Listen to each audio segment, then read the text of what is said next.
इंजीनियरों के ऊपर ट्रंप ने करारा प्रहार किया है अपनी रणनीति से। अमेरिका ने H-1B वीज़ा का वार्षिक शुल्क बढ़ाकर $1 लाख यानी कि करीब भारतीय रुपए में देखें तो 88 लाख रुपए कर दिया है। राष्ट्रपति ट्रंप ने शुक्रवार को इससे जुड़े हुए आदेश पर हस्ताक्षर कर दिए। उन्होंने शुल्क सिर्फ एक नए वीज़ा आवेदन पर लागू होगा। इससे अमेरिका में काम करने वाले भारतीयों, खासकर जो इंजीनियर हैं, IT सेक्टर से जुड़े हैं, उनके ऊपर बहुत बड़ा असर आएगा। वीज़ा शुल्क बढ़ाने के ऐलान के बाद शनिवार को दिन भर हर कोई डरा सहमा हुआ था। वीज़ा धारकों के लौटने की खबरें भी लगातार आती रहीं। देर शाम तक अमेरिकी दूतावास ने जब साफ कर दिया कि बढ़ी हुई फीस सिर्फ नए वीज़ा आवेदकों के ऊपर होगी, तभी हर किसी ने राहत की सांस ली।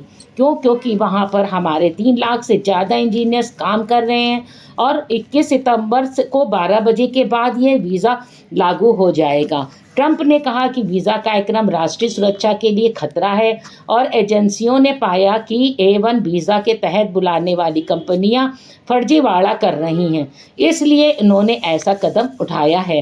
राष्ट्रपति ट्रंप ने पहली बार गोल्ड कार्ड वीज़ा कार्यक्रम शुरू किया है। व्यक्तिगत तौर पर $10 लाख को गिफ्ट देने वाले को गोल्ड कार्ड जारी होगा।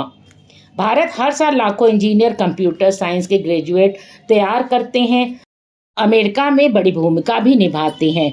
TCS सबसे ज़्यादा ये वीज़ा मंजूर करती है, जो कि दूसरी सबसे बड़ी संख्या वाली कंपनी है। अमेरिकी कंपनियों के लिए भारतीय इंजीनियरों को काम पर रखने की लागत बहुत ज़्यादा बढ़ जाएगी, जिससे वे भारतीय इंजीनियरों की जगह अमेरिकी इंजीनियरों को काम पर रखना पसंद कर सकते हैं। अमेरिकी कंपनियों को बड़ी संख्या में विदेशी कर्मचारियों को नियुक्ति करने से बचने के कारण भारतीय इंजीनियरों के लिए रोजगार के अवसर बहुत ही कम हो जाएंगे। सितंबर को डोनाल्ड ट्रंप ने प्रधानमंत्री मोदी जी को जन्मदिन की हार्दिक बधाई दी थी और भारत को और उन्हें अपना परम मित्र बताया था। और बदले में नरेंद्र मोदी ने भी कहा था कि हमारी मित्रता बहुत पुरानी है और मजबूत है। लेकिन ये अचानक ट्रंप का जो वार उन्होंने करा है भारतीयों के ऊपर, अब देखना कि प्रधानमंत्री नरेंद्र मोदी उसका जवाब ट्रंप से को कैसे देते हैं और अपनी विदेश नीति से उसको कैसे सॉल्व करते हैं, जिससे हमारे आने वाली जनरेशन को कोई परेशानी ना हो और इतना बड़ा शुल्क ना देना पड़े। इसको जानते हैं कि भारत के ऊपर इसका 5 तरीके से कैसे बहुत ज़्यादा प्रभाव पड़ेगा। पहला तो ये अमेरिका लॉटरी से हर साल 85,000 H-1 वीज़ा जारी करता है, जिसमें 70% भारतीय पेशेवरों को मिलते हैं। कंपनियों को अब अधिक भुगतान करना होगा, जिससे कि भारतीय वह नहीं कर पाएंगे तो उन्हें नौकरी नहीं मिलेगी। दूसरा है कि 3 लाख भारतीय इस वीज़ा पर अमेरिका में कार्यरत हैं, जो कि सीधा प्रभावित होंगे। जो पढ़ाई करने के लिए वहाँ पर गए हुए हैं, उन पर शुल्क अधिक होने से अब अमेरिका में नौकरी करने का अवसर बहुत ही कम हो जाएगा। चौथा है कि मिड लेवल पर एंट्री लेवल कर्मचारियों को वीज़ा मिलने में बहुत ही मुश्किल होगी। और पांचवा है नया वीज़ा शुल्क एक नए वीज़ा धारक के औसत वार्षिक वेतन से करीब 80% अधिक है। ये हस्ताक्षर के बाद डोनाल्ड ट्रंप ने क्या प्रेस कॉन्फ्रेंस में कहा, बताते हैं। अमेरिकी राष्ट्रपति डोनाल्ड ट्रंप ने कहा कि H-1 वीज़ा कार्यक्रम इस्तेमाल करने वाली कंपनियों पर शिकंजा बहुत ज़रूरी हो गया था। सख्ती ही सुरक्षा चक्र को मजबूत बनाया जा सकता है। उन्होंने कहा, कड़े फैसले के बाद ही कंपनियां दूसरे देशों से बेहतर कर्मियों को बुलाएंगी। ट्रंप ने कहा कि इस फैसले से टेक कंपनियों के CEO बहुत ही ज़्यादा खुश हो जाएंगे।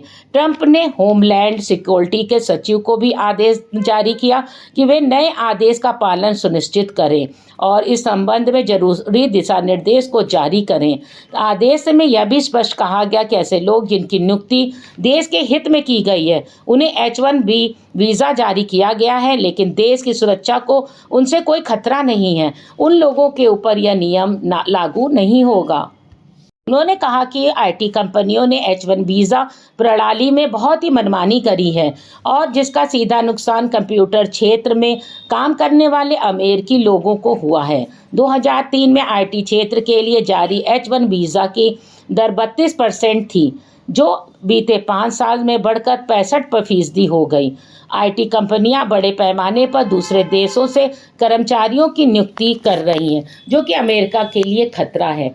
लेकिन देखना है कि विदेश मंत्रालय अमेरिका के साथ अपने मजबूत संबंधों का ध्यान रखते हुए अपने भारतीयों की समस्या का समाधान कैसे अमेरिका से करवाता है, आप किस तरह से अपने भारतीयों की मदद करता है।